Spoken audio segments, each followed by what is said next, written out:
বাজারে গেছিল এই টাইমে, পরের দিন বলবে আহারে ওই শীতের কাপড়টা পরতো, তৃতীয় দিন বলবে ও আসলে এই সেই, চতুর্থ দিন ভুলা যাবে আস্তে আস্তে, পঞ্চম দিন মোটামুটি, আস্তে আস্তে 1-1.5 মাস যাবে।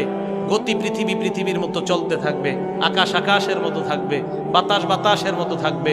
আপনার বন্ধু টন্ধু যারা যার যার কর্মস্থানে সে মতোই করবে, কিন্তু আমি আপনি কবরে থাকতে হবে। এটাই চূড়ান্ত বাস্তবতা। ইমানদারকে যখন বলবে আমি ইমানদারকে সত্যায়ন করলাম, আমার ইমানদার বান্দা যা বলছে সত্য কথা, এই কথা বলার পর আল্লাহ বলেন আফরিশুহু মিনাল জান্নাহ, আমার ইমানদার বান্দাকে কবরের মধ্যে দুনিয়ার মানুষ 3টা পাতলা কাপড় দিয়ে পাঠাইছে। আল্লাহ বলবে আফরিশুহু মিনাল জান্নাহ, আমার বান্দার কবরে আমার বান্দার শরীরে জান্নাতের পোশাক পরায়া দাও।